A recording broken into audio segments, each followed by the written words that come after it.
Good evening and welcome to another episode of the San Antonio Soccer Roundtable. We got a special guest with us here this evening, not quite soccer related, but still a fun guy to talk to and always love having him on. Matthew Skinner, welcome to the San Antonio Soccer Roundtable. How you doing this evening? What's up, guys? Thanks for having me once again. I love being on. Yeah, absolutely, man. We had so much fun last year, I just figured we got a special event coming up that we're going to get into here in just a minute that we'll tell you guys all about. So happy to have you on again, man, and looking forward to getting into it with you here in a second. Thank you very much. Harry and Rafa, man, some exciting news today in the San Antonio soccer world and just kind of in the soccer world in general. Harry, I'm going to let you kind of go into all those details since you are our UPSL and NPSL expert on the San Antonio Soccer Roundtable. But a little bit later. Before we get started, how are you doing this evening, man? I'm doing all right. It's it's interesting here. You're not the cutest guy on the podcast tonight, so you hitting on got Matt? that going for you. You dropped down to number 2. When Danielle was on, you didn't come on that strongly, Harry. And of course, Rafa, our roadman, our traveler, our coach. How are you doing tonight, Rafa? Good. Had some visits today and got more this week.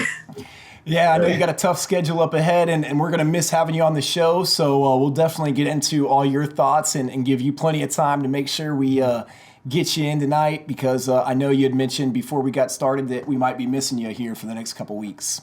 Yeah.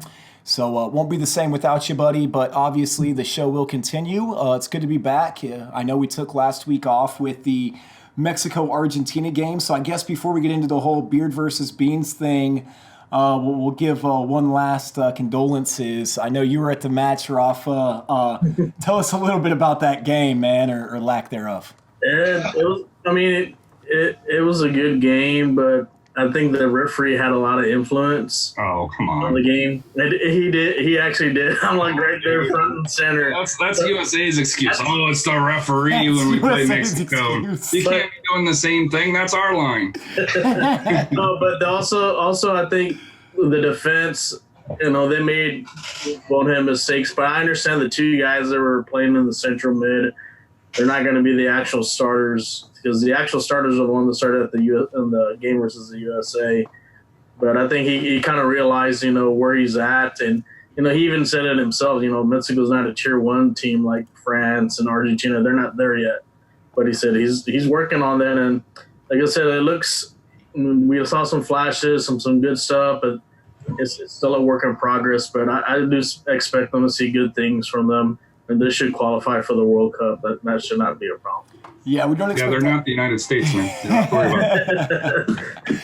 I'm curious. What about Ochoa, man? I know he's usually a pretty strong keeper to allow that many goals. Did he have a pretty good showing, or what was his performance like? That's not. I guess being a goalkeeping coach, I used to tell the kids, if they score on you, that's the defense's fault. They have to get through them first.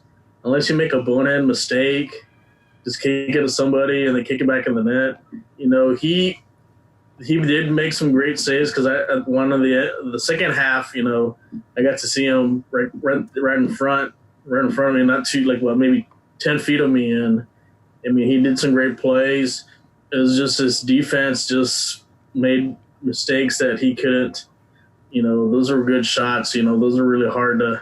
Unless you're lucky to stop those, and then you're going to get those. But those, I mean, he had a good game, but. And I guess I still have confidence in him. He should be their number 1 keeper. The other keeper they had from the previous game, he's an up and coming, and like I said, so they're pretty deep on pretty much a lot of the areas. I know goalkeeping they're deep. The central defense is probably going to be their Achilles heel right now. But midfield, forward, they're 2-3 deep there.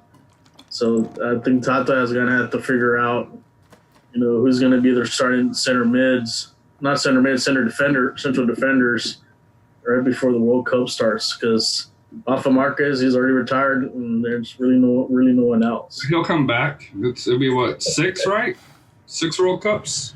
He did 5, right? Yeah, he did 5. So he's got to get a 6, man. Well, we don't I think think anybody's. he's long retired now. Unless they're gonna bring Cuauhtemoc Blanco back, maybe get his World Cup number 7 or something for him. But I don't think any Mexico fans are too concerned with just the one game there for the World Cup. As Harry mentioned, not quite in the same boat as the USA. Mm-hmm. But without further ado, the one and only Matthew Skinner is joining us this evening. For most of the people that watch the show and everything or have been for some time, I know we've had you on before and talked a little bit about Beard versus Beans and exactly what you and your brother Miguel, who couldn't be with us tonight, shame on you. Shame on him. have been doing. But tell everybody a little bit about what Beard versus Beans is, just in case they're not aware. Absolutely. So Beard versus Beans is basically a collaboration between my brother and I, and we raise awareness and donations for the Alzheimer's Association. It started off as a simple prank, me pranking my brother. He hates beans, so I try to get him to eat beans by posting on Facebook and asking everybody, hey, if you know my brother, you know that he hates beans, and if you know my grandmother, you know that she's suffering from Alzheimer's disease. So I offered, a donation of $20, purchased one bean for my brother to eat. He did not have a good go at that. He was not happy about it at all. I raised about $300 overnight, and next thing I knew, he was retaliating against me and said, hey, if I raise more than you, you're going to have to shave your beard. So that's how Beard versus Beans was born. And we're in our 3rd year right now. Our round 3 is happening September 21st at the Burleson Yard Beer Garden here in San Antonio, Texas. And since August of 2017, we've raised over $25,000, and we're pretty proud of it. So. That's a huge number, man. I don't think if people really realize, because we know you as a human being, and just as a friend and Miguel and everything. And, I think that people sometimes fail to realize exactly how much money that you guys have raised for this cause. So tell us again just one more time what that number was. Yeah, so we've raised over $25,000, and we have a 5K, 10K run that happens in April. It's an official Fiesta event that helps out a lot. We also have an event that happens in June for the Longest Day campaign with the Alzheimer's Association. So the 2 runs that we have, plus our Beard versus Beans actual battle that we have, we're growing, and it's. The cash is stacking up for the Alzheimer's Association. We're making a huge difference by helping fund research and development to hopefully find a cure someday. And I love it. I'm super proud of what we do, but I'm hungry for growth. And I'm trying to get out to as many people as I possibly can, especially right now because this is our round 3 event where my brother and I are literally battling to see who wins. I've lost the past 2 years, and this is 2019. It's Year of the Beard, man. It's going to happen. So I'm rooting for me, all right? In it to win it this year, and I think you've got some additional support. This might be the first year where we get to see you take home the trophy. So for those who weren't aware of the first punishment, obviously, was the beard and him eating the beans. What was last year's challenge? What did you have to do for losing last year? So first year, either my brother had to eat beans or I had to shave my beard. Second year, we did tattoos. We put tattoos on the line. I lost, but I say that I just have more people that love me, and they enjoy seeing me humiliated. That's how I am. If I love someone, I'm going to make fun of them. That's my nature. And I feel that I get that a lot from other people. So, I think this is my brother's year, and I want him to know that people love him too. And I think a way for people to show that is by donating to me.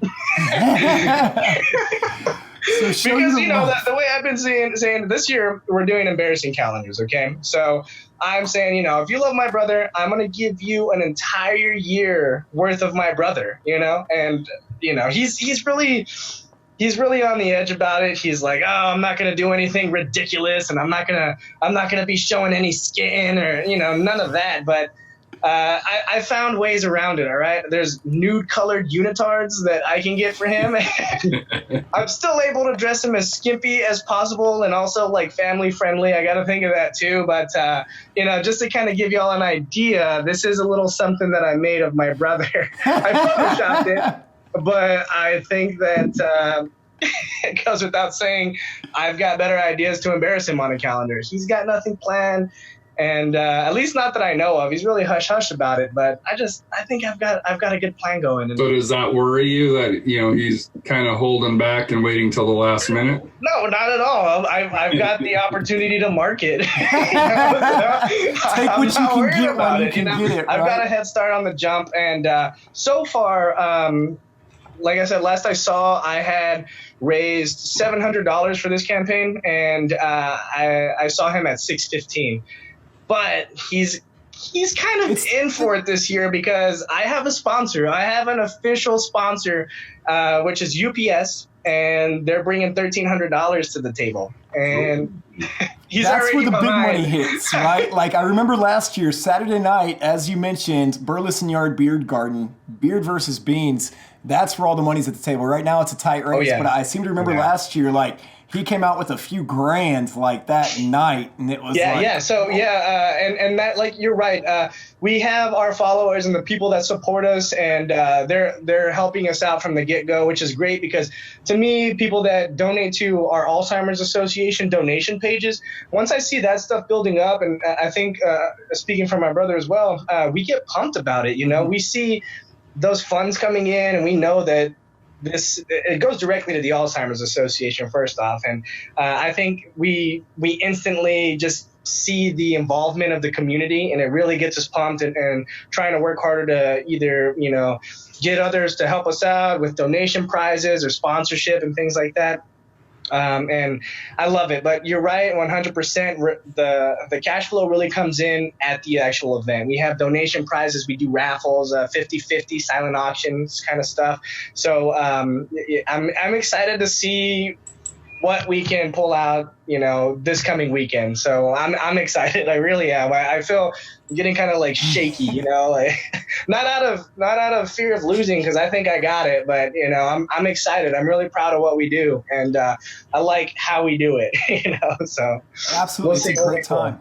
Yeah, no, and to tell us a little bit, I'm just kind of curious, a couple prizes maybe this year, some of the top type of items or things that you guys are doing. So we've got a bunch of gift cards that we've got coming from different locations like Walmart and 54th Grill, and we've got so much. It's kind of hard to go down the list right now. I kind of went blank, but GLI always hooks it up with the cool, awesome prizes. Lone Star stuff that we raffle off.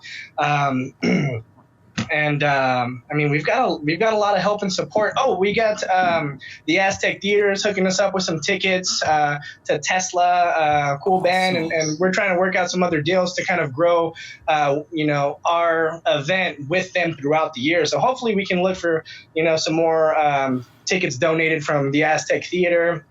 I'm in the talks with a lot of other businesses right now, to hopefully get additional donation prizes, but GLI always hooks it up, and those are the fun prizes that we like to see. As you know, with SAFC, Lone Star is a big influence on all of that, so they help out a bunch, and we've got a lot of those cool prizes for what I call the knuckleheads. Those are my family. Those are the people I like to hang out with. So we got stuff like that. We'll see what we come out with. We still have a lot of businesses that are interested in donating, and we get a lot of people last minute. One of the crazy ones that we got though are Adult Video Megaplex. They hooked it up with so much we can't say on this show. So much I'm not allowed to say, But family friendly. My brother thought I was crazy for doing it, but I said, Alzheimer's doesn't segregate. Why am I? People are willing to help out with what we got going on. I'm more than happy to bring whoever's willing to take part in what we're doing. We're family friendly, and working with the Alzheimer's Association and all that. So we have to market it properly. We can't just put it out there, but we have a plan for that kind of stuff after hours when the kids can't be around. And I honestly think we're going to see a big draw from that. I really do. Everybody's going to be watching to see who bids on that silent auction, right? I'm going to have to put a curtain or something by there. Like when you vote, we need more security than that. I mean, we've got a lot of crazy people, joining the mission that we're on to, and they're just as wild and outreaching as we are, and I'm very proud of that. I'm not going to say no to anybody that wants to help us. It's just finding a way to micromanage that and make sure that we're still, I always tell my brother, I want to be as much on the edge as I possibly can, but still, represent the Alzheimer's Association as properly as we can. But we're edgy, and that's kind of why we're working, and I want to hold up to that. And this is a fun, weird, crazy way that I'm nervous about, honestly, but it's funny, and I'm excited to see the turnout with that too. And then after midnight, we'll see. It's gonna get crazy. You were there, you've seen it. I mean, we've got a crazy bunch of wild people that are just about making a difference as much as we are, and Absolutely. We're proud of that. So yeah. Absolutely, no, it's a great time, man. I'm looking forward to it. I'll be out there with the family and everything. I'm gonna take Delaney. They got a playground for the kids, so I know she really enjoys just kind of hanging out over there in that area and everything, and plenty of picnic tables and people around that just there's plenty of space. Yeah, we're gonna have people in and out the venue throughout the entire night. So I'm excited to see how many people we pulled. Last year it rained, and we still pulled more money than we did our first year. So the weather looks beautiful this weekend. So I'm excited. I'm excited to see all the beautiful faces out there.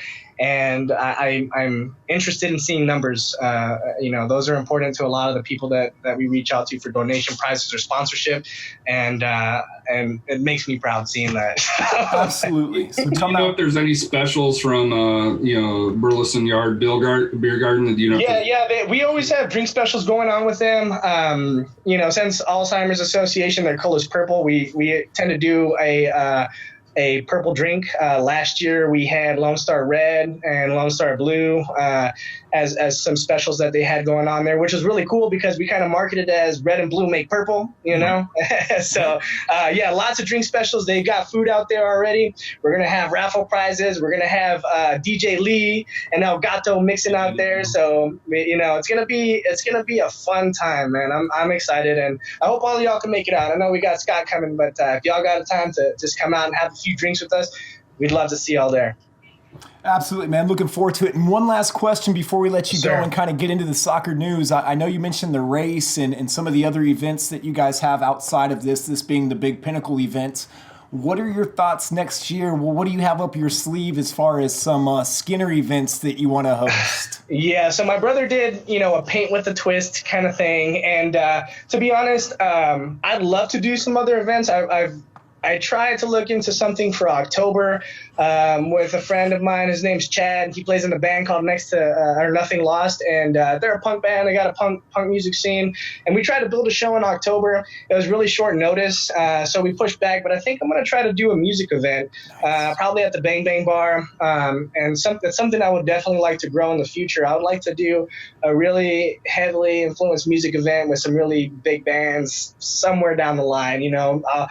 I've been trying to set up a 5-year plan for some crazy stuff like that. But right now, the main focus, of course, are the runs, our round 4, which is going to be next year. And one of the big things I'm looking into is sponsorship. I'd like to have a jumpsuit full of sponsors, like a race car driver for the Alzheimer's Association or something, Yes. And I like to throw that kind of stuff in my face. Say, look how hard I worked, bro. Patches everywhere. Exactly. Yeah. Something like that. So I'm kind of leaning more towards that, but I definitely want to do some type of music event in the near future. So yeah, and the only reason I ask is I remember Jose last year after we had you on, he was like, man, he needs to do some kind of like stand-up show or something like that. So I can see him seeing. Yeah, the Alzheimer's Association does a lot of stand-up events already. I've been writing a lot actually, so I'm trying to get up on that. But there are a lot of events that happen, particularly with the campaign called the Logins Day. So there are a lot of events happening, and it's kind of my job to make sure whatever we do stands out. Sure. So, and that's important to me, but I definitely want to do something with music. I don't know, like I dream about bringing like weird band, like Limp Bizkit to the Freeman Coliseum or something, you know? One day. I think we're gonna start a little bit smaller just to start off with. Round Eventually 15. I'll get there, right? It's a 5-year plan. Yeah, just 5. We're in 3 right now. 2 more. There'll be Limp Bizkit's kids out there.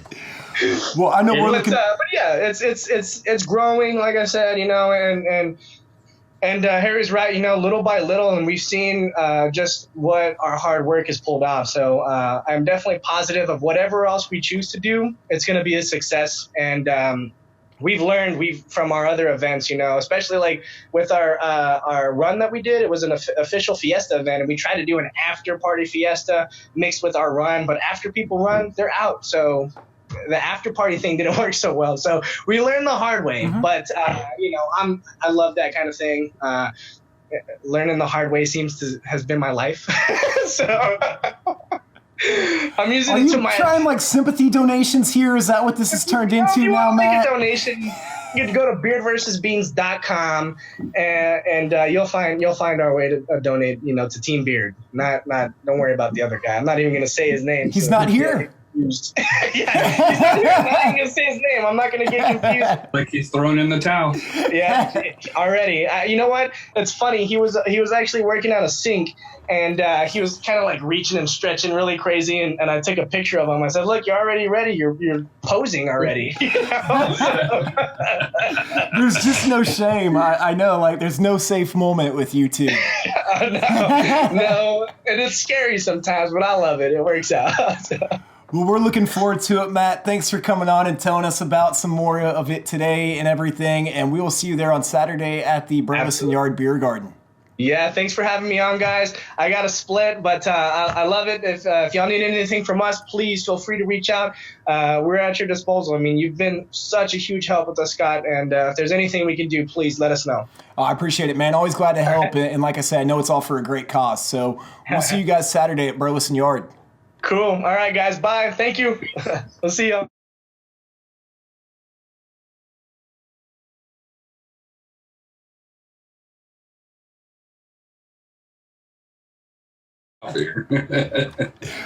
Well, that was Matthew there with Beard versus Beans here coming up on Saturday at the Burleson Yard Beer Garden. Looking forward to that event. Always a good time. Goes to a great cause. And obviously, you know, Miguel, huge San Antonio FC supporter.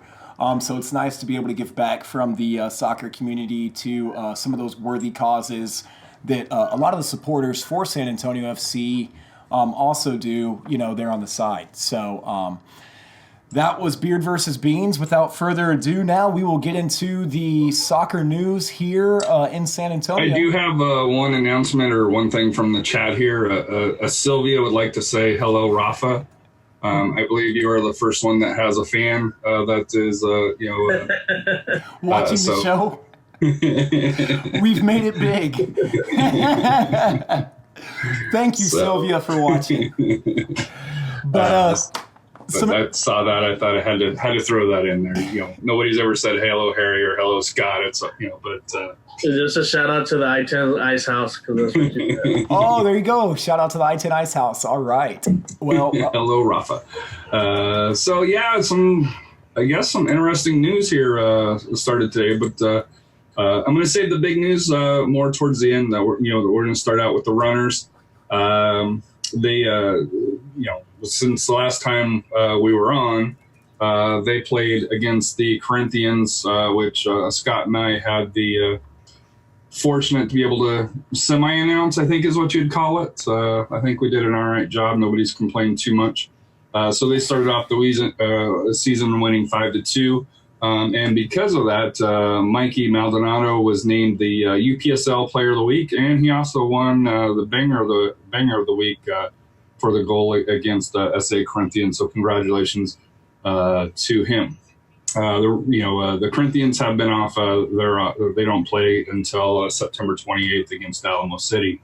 However, the runners went on the road, faced Capital City, who had their first game canceled due to a fire at the field, and they ended up walking away with a 2-2 tie. So it's looking like the heart, at least for the runners, is going to be a little bit more stronger this year, not walking away with it like they did the last 2 years here.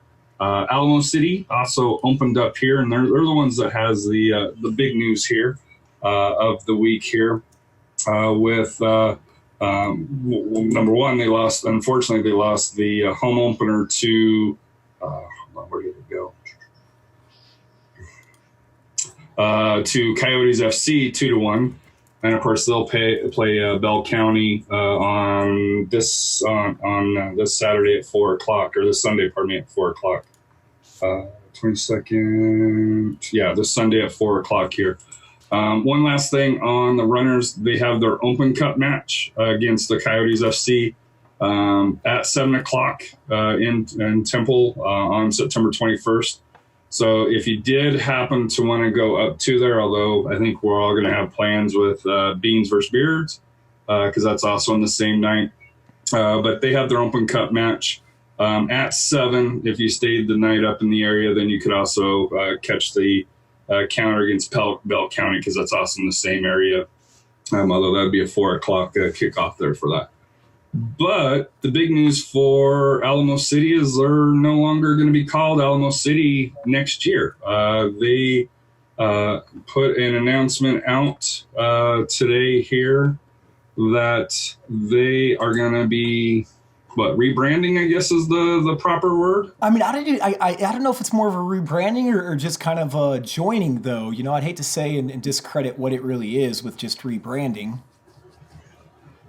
So, but they're going to be, they have joined they're going to be called the San Antonio Surf Soccer Club for the UPSL, the WPSL teams. That'll all go into effect next year. And I think even for the academy, that'll all go into effect for 2020 because I know there's some huge changes that go on with that. I know that San Antonio Surf, in doing some research, is affiliated with Nike. So, they're a lot of times already mid-season, mid-academy. So that'll be kind of interesting. So, Scott, you did, you read the press release and you had some comments that you thought that were kind of interesting. Did you want to share those? Yeah, I was just reading the article kind of about, the announcement and everything. And, of course, the first thought that I know I had was just kind of why San Diego Surf, excuse me. And director Rick Kukla? I think it's Kuchka. Said that one of the reasons the partnership appeals to us is because the folks at Surf Cup Sports share a similar goal, and that is to provide better opportunities for our players and families. We feel that a collaboration between clubs improves our ability to provide those opportunities, strengthens and helps educate our coaching staff in new ways, and streamlines our administrative process so that we can provide the best experience possible for those that put their faith in us. So, when I saw the announcement, that was just kind of my first thought is, okay, well, what advantage, does that bring to a player who maybe is thinking about joining their academy? And, I think that right there says it. It kind of goes back, in my opinion, to a lot of the same things that we saw with SA City and San Antonio FC and kind of that partnership within the academies. And it's all about academy coaches trying to share practices, trainings, techniques in order to better the players. And, I think that's one of the things that the San Antonio FC Academy does really well. And you see it with the announcement of the Academy tournament or championship, whatever it is, it's going to take place there at Toyota Field. But they partner with a lot of other clubs and a lot of other organizations to try and share just practices or tips or strategies or Rafa, I'm kind of curious just because I know you come from more of an independent club background. Having experience with some of those other clubs, though, how important is that or how much does that help to just build that network of coaches where you're sharing ideas and practices and tips, which is what this kind of sounds like? It helps out a lot, just kind of building relationship with other teams. Like a lot of people don't know, actually when I coached with Texans, at the time they had a partnership with Manchester United. And that's, they learned a lot from those coaches, and now they're part of Atletico Madrid. It's kind of the same thing when we went to the Juventus one, the Juventus Academy, they have that relationship. And they're, Olivier mentioned about how they'll take some of their players over to Turin, have them try out over there and and vice versa. So, like I says, a lot of clubs are looking for these type of opportunities. I'm not too familiar with the San Diego Surf Club, but they may have some connections with, some pro teams, maybe some of the MLS LA teams, they could be a feeder. I know that they're affiliated with Orange County. But kind of looking at it, almost seems they highlight more of the women's game. And I think with Alamo City, at least early on, you see them emphasizing a little bit more with the women's teams. So I think that's kind of the advantage of going with the San Antonio Surf is more with the women's games. It'll be kind of interesting to see what happens, with the men's side. I think they'll still get, benefits from it, don't get me wrong. But I was speaking with, Jeff from Texas Soccer Journal, at Texas Soccer Journal on Twitter. And he, we were kind of having a private conversation, on here. And, I did get his authorization to ask you this question here, but he thinks a lot of this consolidation is resulting from the developed academy formation, which is making it a little bit more difficult, we'll say, for the non-MLS and even non-USL development clubs to compete like they used to. Do you think that's valid, or are you starting to see that where, the MLS is kind of trying to consolidate? We can see it seems like USL is also trying to do that. So if you're not part of, the top two leagues, do you think we're going to see this more as a trend where you're going to have clubs nationwide start to affiliate with named programs, which when I first heard of it is I liked Alamo Cities with the local brand, but going, with this here, with what Jeff was saying, and then I think with, be interested to hear your answer, going national is going to give them a little bit more security long term, but you lose that local tie, I think. It does, and but like you see, that is the trend. What's the best way to market not only my club team but market my player? To get them to play either in the USL or MLS or overseas. That's why a lot of these teams are trying to consolidate, because they want to have affiliate, kind of actually sell the team. So if you have a kid, you have tryouts, and you can tell the parents, oh, by the way, we're affiliated with this team and that team. The outsell for that player to come join their club team. So, like I said, that's starting to see the trend. More of the consolidation and joining the kind of they're becoming like farm teams for these major clubs, and part of their feeder system as far as the bigger teams and so forth. And this just popped in my head. Do you think this is kind of going to put it in line for when? I know MLS is already on board, but I forget the word. We're let's say where the Flying Cub pays a certain percentage down to the academy clubs. I'm having a brain fart on what that's called. Transfer fees. But do you think that's why we're starting to see this consolidation, is because MLS has cracked that door open to where you're already doing the pay to play, but if you develop a Christian Pulisic as an example, to where they're going to also be able to recruit from, hey, if he has a contract and they get a 1%, 2%, 3%, whatever it is of that contract filtered down through U.S. Soccer. Do you think that's kind of what this is kind of building to? Yeah, and that's actually when I was with Club America. That's what we used to do. We would take our U18 players down to Mexico City. Our owner would take them. He would take them out there for the tryout for like their sub-20, sub-21 team, and they got signed. The club over here in San Antonio got a good percentage of the contract, and that was invested back into to the academy. And that was basically like a selling point to say, hey, look, we have somebody here who's playing for the sub-20 team or the first team. If you join us, this could be you.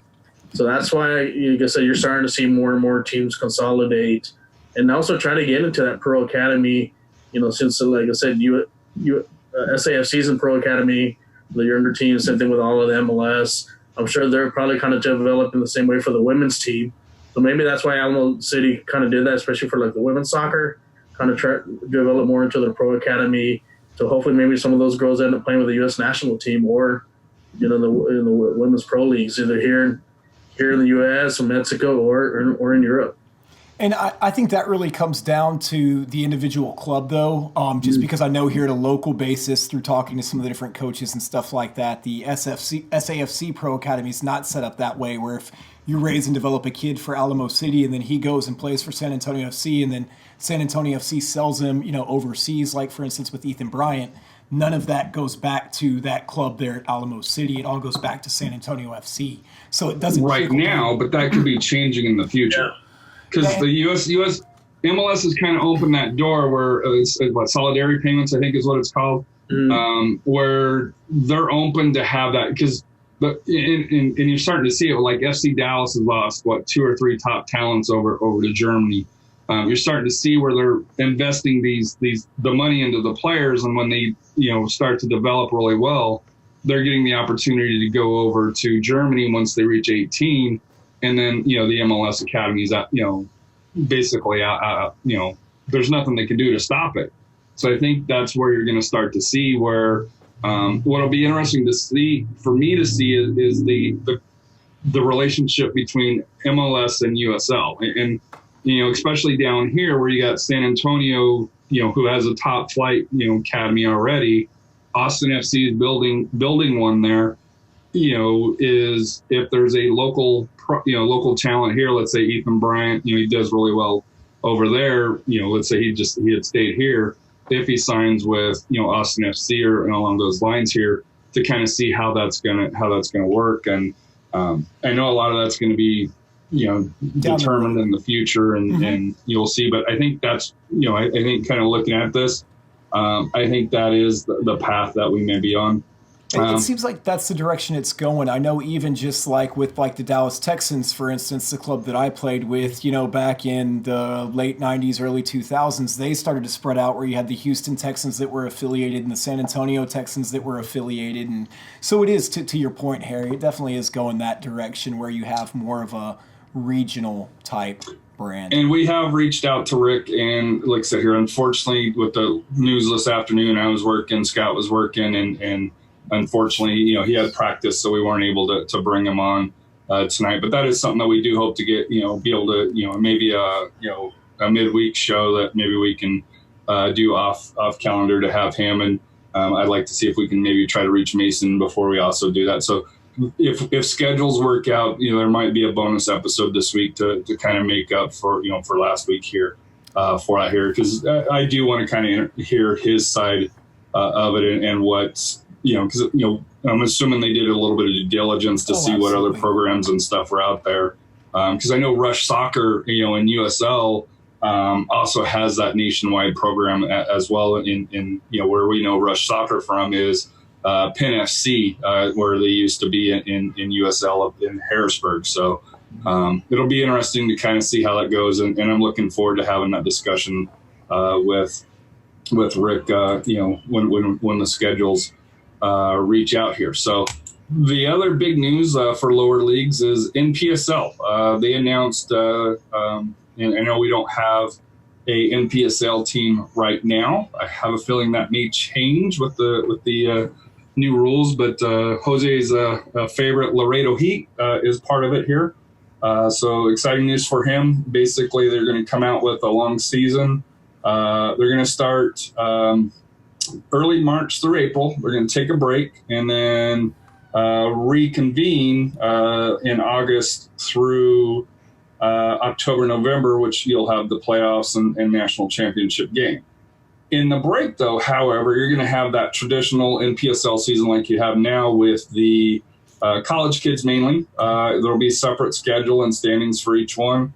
It is required that they said that if you participate in the spring, fall, you will have to participate in the summer as well. So technically for NPSL, I know they're going to have 2 different seasons, but it's going to stretch basically the USL schedule, if you really think about it, going from early March, going all the way through November.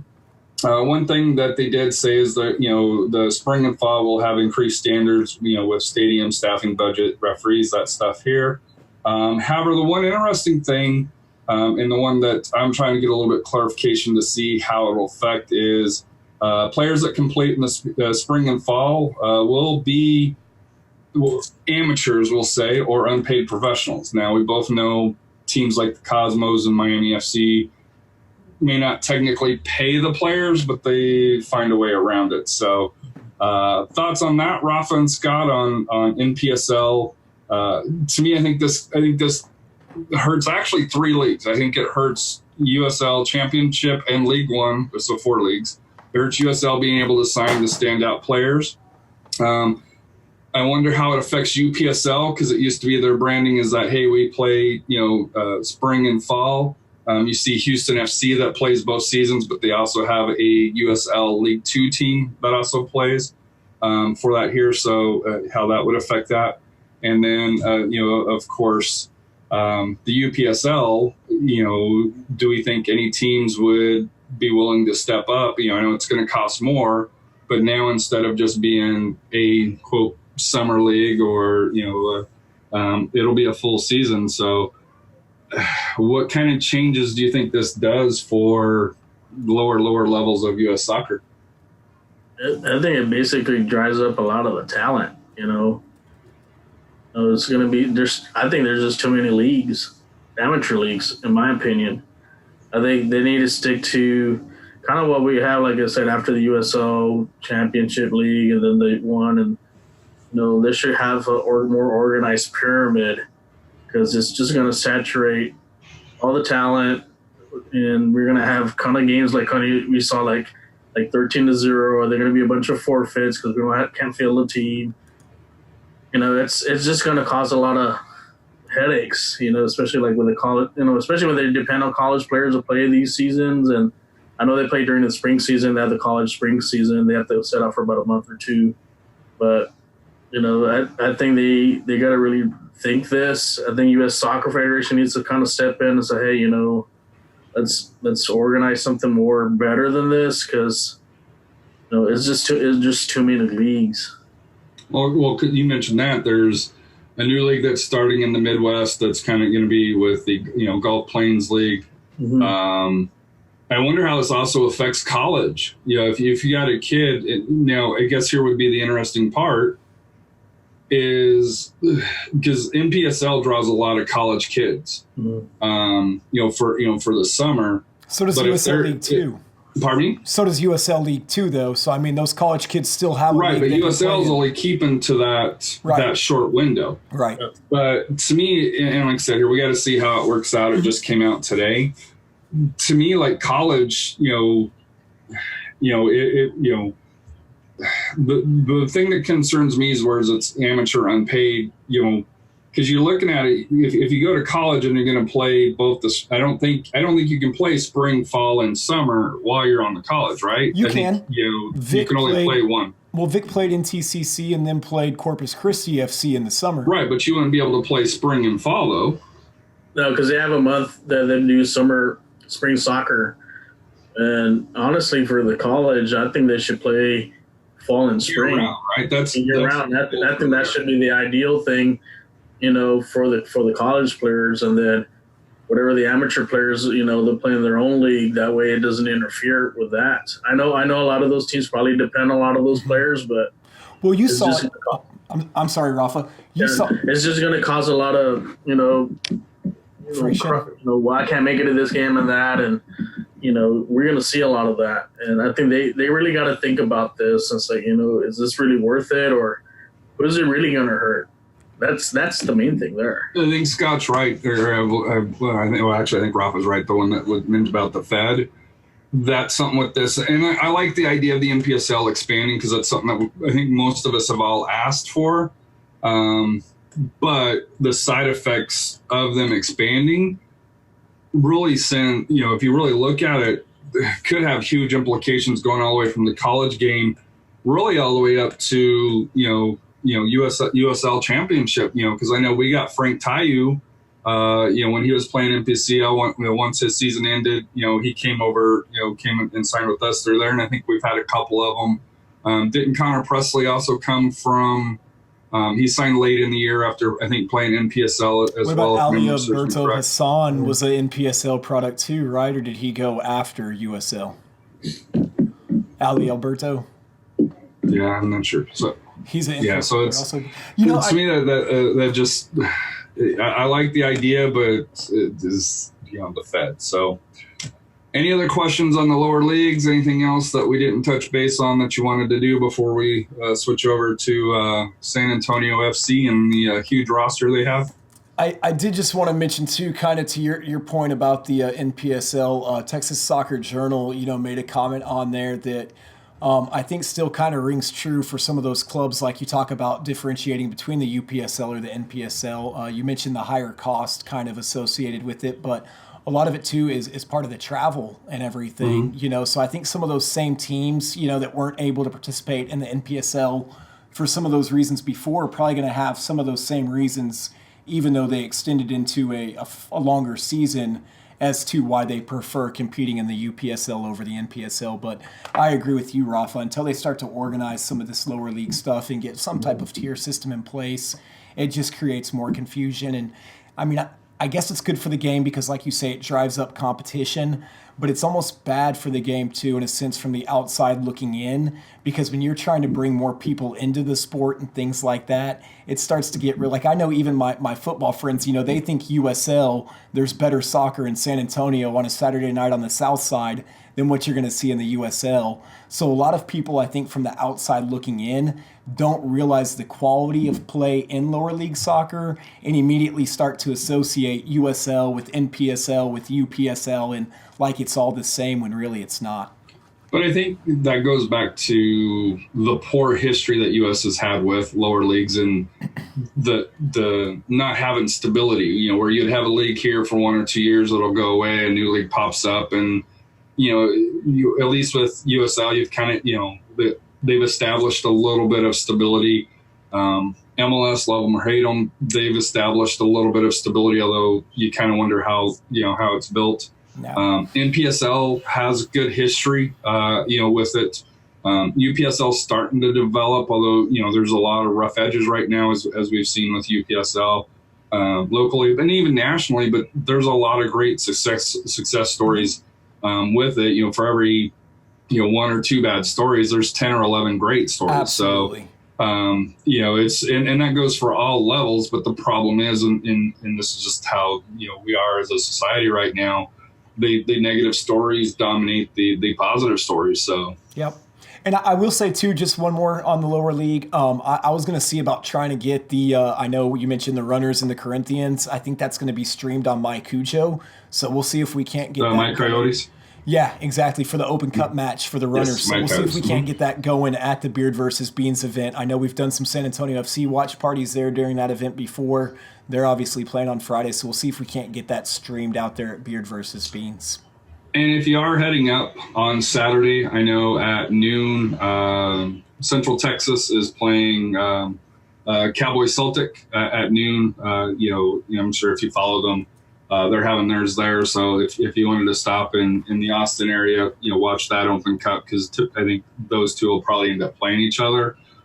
You could actually catch a 2-for-1 on the one trip up from San Antonio, just to kind of give a plug to both the semi-Austin teams up there for that here. But heading to San Antonio. So since we've been on, they lost to Phoenix Rising on a great goal by Asante. I questioned the foul beforehand, but he got a hell of a goal. You can't dispute that.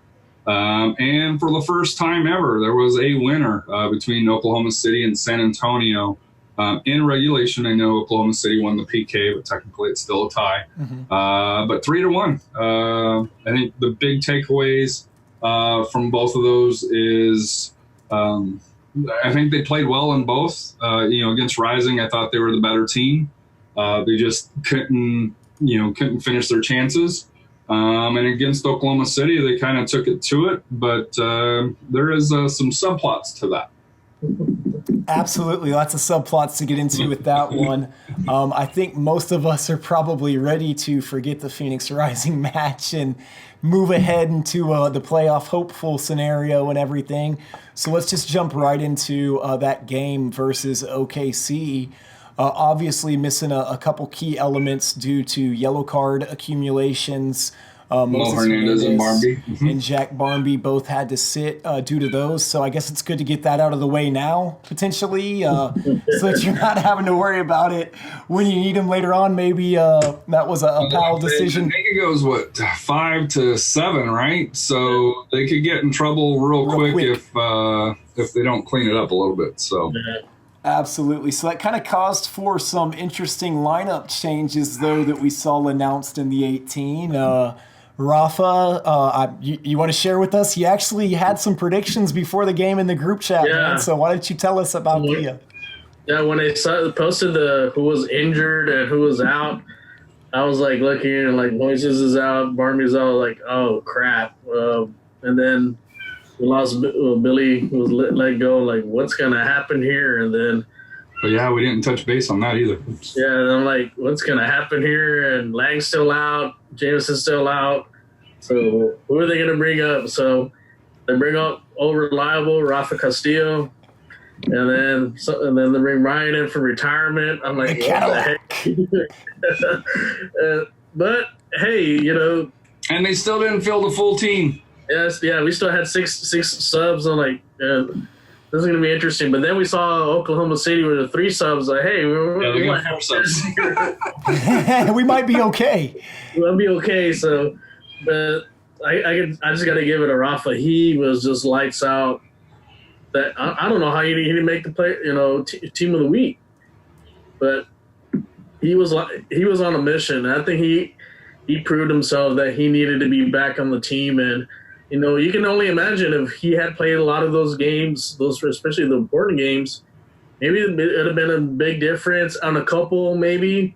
But I think you're better saving him for this time of the year, though. Yeah, but you can see his leadership and his hunger for the game, and then everyone else just fed off, especially Pirano, Frank. Mm-hmm. You can tell the confidence level. They just flat out outplayed Oklahoma City. And, that first goal he scored from that pass from Pirano was a beautiful goal. And then the second goal with Frank going in and, being up 3-0. Hey, we're fine here. And, I know Oklahoma City got a cheap one. That was a dive. PK. Mm-hmm. PK, but I think it was valid. I think LaHood caught him. To be fair, LaHood caught him. Yeah.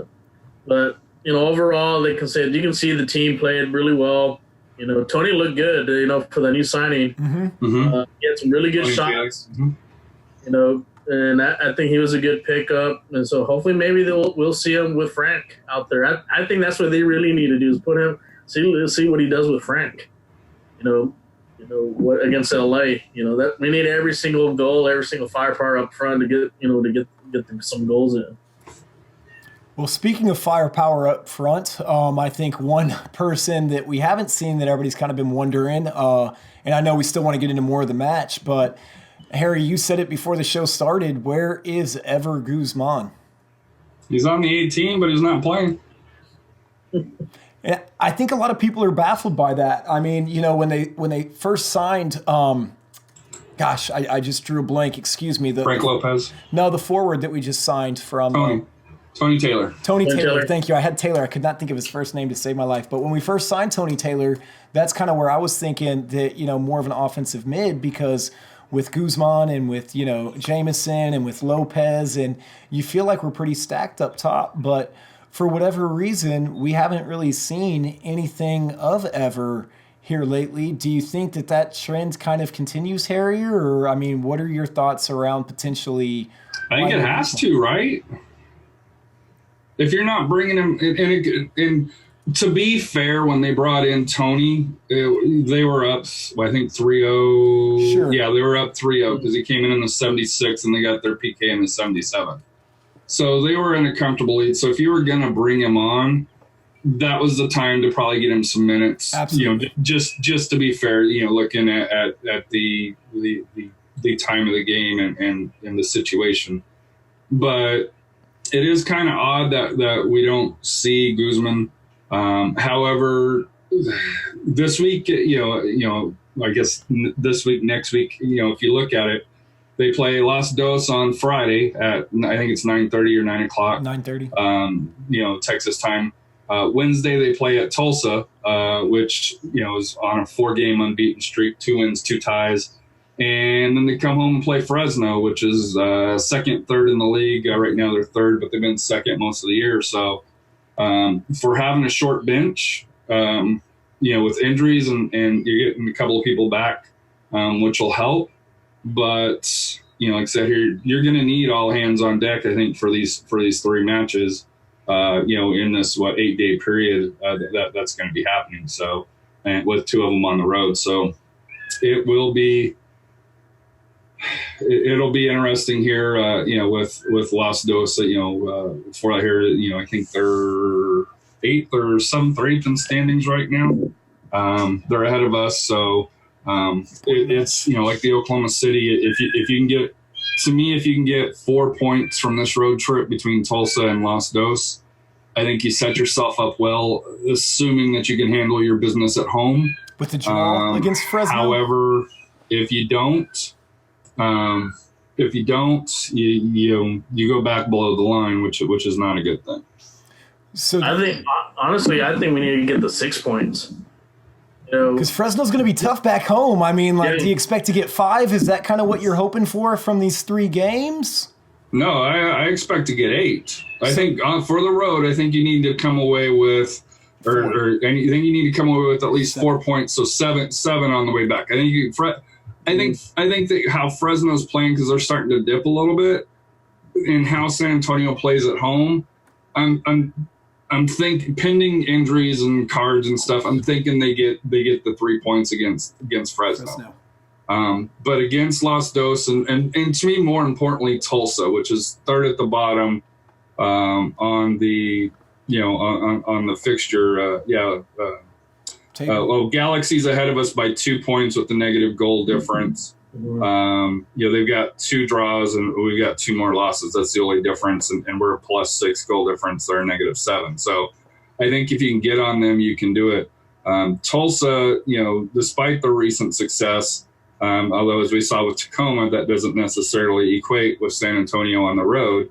They're in 16th place at 27 points with a -21 goal difference. So, but against Tacoma, which was a negative, 45, 50 goal difference, they put 5 on us. So, and Tulsa I can't remember the last one we got against Tulsa because it's been 2 years. That's what I was about to. They've always seemed to play us, for whatever reason, Oklahoma, that Texas-Oklahoma rivalry, we always just seem to struggle against those Oklahoma teams. So maybe with that win over OKC, finally, that curse is, or that monkey's off our back. But Rafa, what were your predictions? I know you were kind of just fixing to jump into, hopefully you get the 6 points on the road because of the Fresno at home. But what are your thoughts? Yeah, I honestly think we need to get the 6 points on the road because, Fresno's actually in the fight with Reno for the second spot, and that's really basically because they're going to play and probably end up playing each other. You want to have the home field advantage. So I think Fresno's going to come here all with the guns and blazing and try to get the 3. Well, at least maybe a tie, but I know they're going to try to go for the win.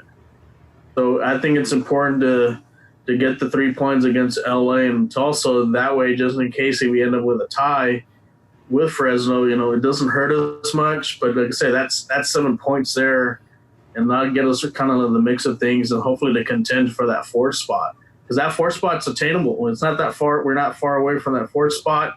We just need to get hot. If we can win these 2 games and maybe knock off Fresno, that's the right time to start peaking. Yeah. And then maybe there will be some teams that don't want to play us.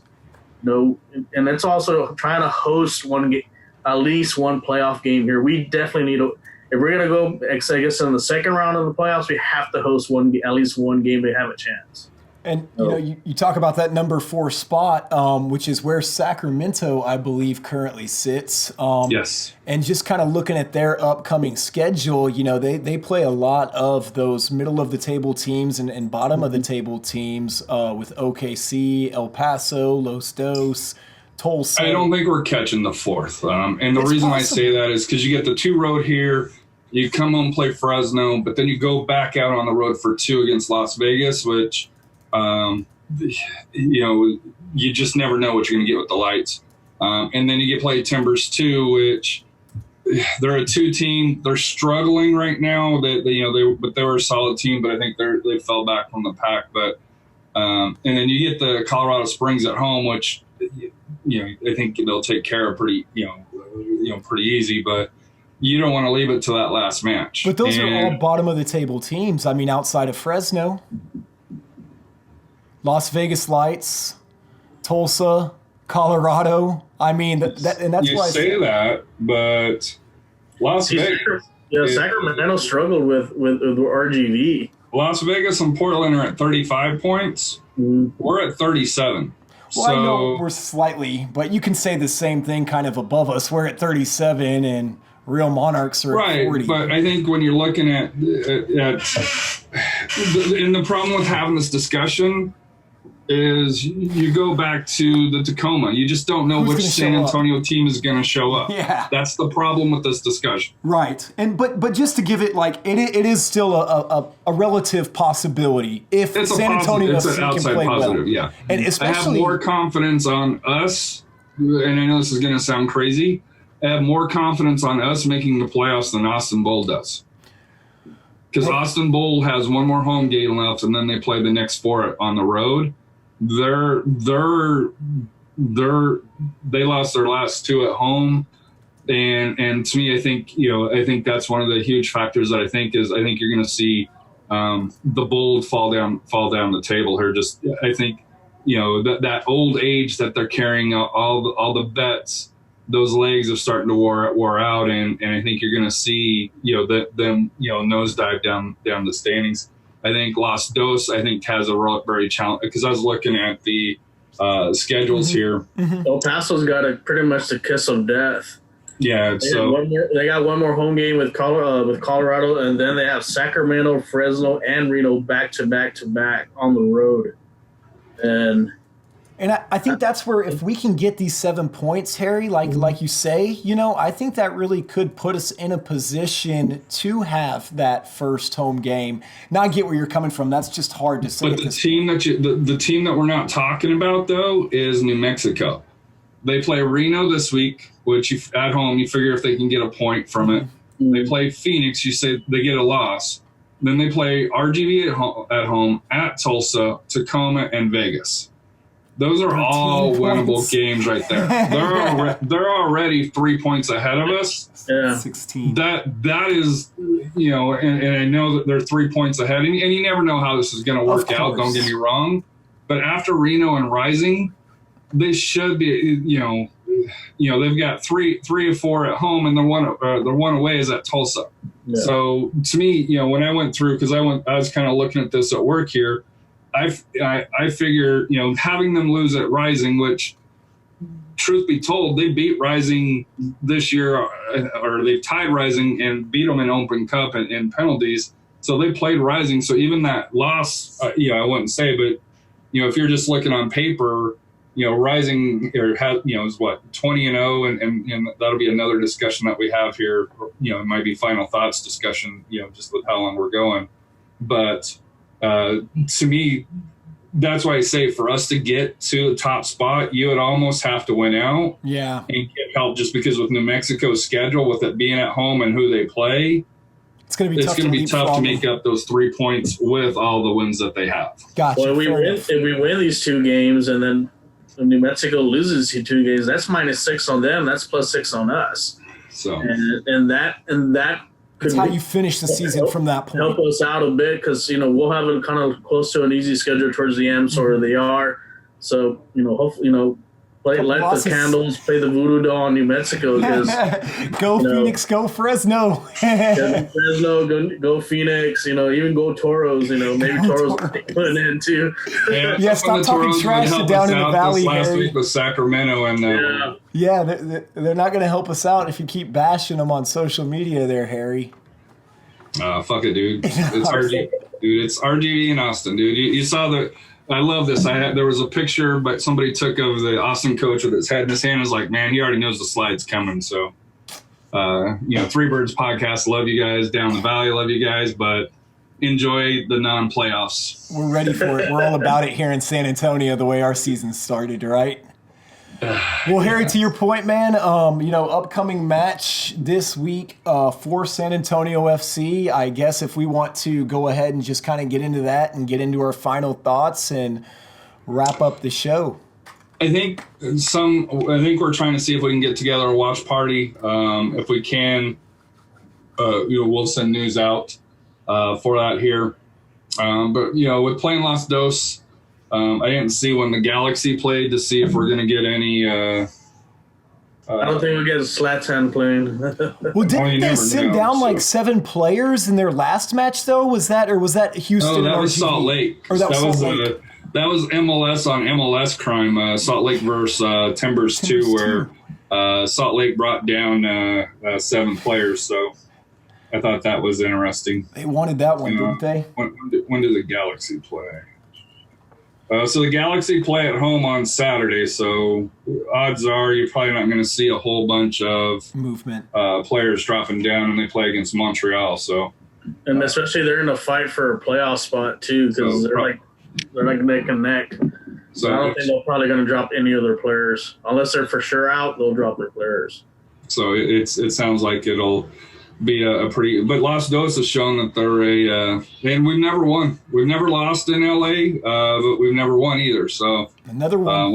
When I went through, that's the one that I do think we get the tie on. And like I said here, I on my little, trying to see how the schedule worked out, I picked that would beat Tulsa, but that'll be covered next week here. So, but my final thought, and I want to give a huge congratulations to Phoenix Rising. They clinched the West this week. However, it was marred by 2 incidences. One, a Los Dos fan that was in the supporters group area, which I think is kind of odd, but I guess, hey, he was in plain clothes. He threw a beer can on the pitch. The refs were going to take 5 minutes to let things cool off, and unfortunately a Phoenix fan behind the Los Dos bench threw another one and unfortunately hit a Los Dos player that I think's all right. Kudos to the Phoenix fans for pointing them out, having them escorted out. From my understanding, they got lifetime bans. I'm sure the league is going to be looking into that situation here, but I know as a fan, I'd be extremely pissed off if 2 assholes did that and ruin caused us game. not to be able to celebrate, a title winning here. So hats off to Phoenix. Like I said here, I know we give you guys shit, and I hope to beat you in the playoffs. Don't get me wrong, but well earned for that. Unlike Asante's Player of the Month for last month here, that was a little bit too bad you didn't do this 2 weeks ago. Then Piranha would have definitely won Player of the Month here. But that's my final thought here. Is congratulations to them, but also congratulations to the supporters and fans for pointing out the assholes that did throw cans on there, and I feel bad for the poor kid whose dad did it. You could see he was just walking out bawling. But kudos to to the Rising Nation, and congratulations to Sam and along those lines. Absolutely, yeah, and I'm surprised. I guess they sell canned beer there at Toyota Yes, Field. they do. $1 beer night. It's canned beer. Well, the $1 no, because they pour those in cups. They're the little cups for $1. It's not. I've been there on a $1 beer night. No, in Phoenix. You're talking about it in Phoenix. I'm talking about what I was saying is I'm surprised that they still sell, because most stadiums nowadays, they won't give you the bottle or the can for that reason. You have to pour it into the cup. So I think that's what they're switching to. That was just my one takeaway. That was the awesome thing about $1 beer night. You paid $1, you walked out with a 12-ounce can of Bud Light. Gotcha. And to me, that was the awesome part, and I was just surprised a stadium still offered, I know like at San Antonio FC they have Shock Top and stuff like that at like the pizza stations, which I guess they still serve in cans. But yeah, that was kind of my first thought was, man, it just surprises me with all the incidents that have occurred. Stadiums still sell beer in bottles or cans that can be chunked, that'll be closely reviewed at the end of the year. I bet. Surprising know any shock top cans have gone on the field. And that especially at the that was kind of the one thing I was thinking of. Is I guess the Throw shot for the top. supporter groups and all that. That one's too pricey. No one's chunking that one, Yeah, right? maybe it was like what's it called? Natural light or something. Caddy light. Well, Rafa, what about you, man? I know, as we said before, you got a busy week coming ahead, man. Give us your final thoughts for the next couple weeks. Final thoughts. Hopefully, like Friday night, we get the win. Hopefully, Frank does play. I'm sure if he does play, he's going to be very motivated to get some goals on his old team, and that's what you want, for this game, and then the Tulsa game. We'll see how Paul reacts to that game. What happened with the whole fiasco with saving some players right before the big game. I don't think we need to be doing that. We need to go out with everybody. Mm-hmm. If we're gonna go down in flames. Go out with our best players and so forth. So hopefully we can get the 6 points on the road and then come back on Hispanic Heritage Night. Is that Yes, that's correct. Yeah, that's correct. Yeah, on the 28th versus Fresno. Come out, come support, and hopefully we can send Fresno back. I have a cousin that lives over there, so hey, we're going to send you back with a loss. So, breaking news here. Sorry to interrupt, but USL San Diego will be starting in 2020. So they'll be scheduled to play their first match in early March of 2020. So road trip. I know not to prop up our airlines here, but I know Southwest and I know Alaska Airlines have cheap flights to San Diego. So, and who can complain about San Diego weather? So road trip. Yep. We need a sponsor. Hey, that was a free plug for Southwest. Give them a call, Harry. Take a note from Matt's book or something. Or a road trip on a tour bus or something. That might be a Although long it'll drive. probably be on a Wednesday night to where you can't go. Because it's a new And team. Landon Donovan is rumored to be the coach. So if you're a Landon Donovan fan, hey, I'm more of a Clint Dempsey fan as far as who is the better between the two. But that's a different discussion.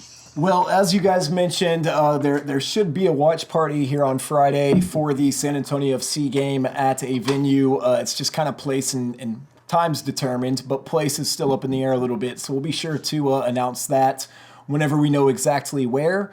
But other than that, we'll see you guys out there at Beard versus Beans. We'll try and get the Runners Coyotes Open Cup match on to watch them. But as always, this is the San Antonio Soccer Roundtable. What's life without goals? We out.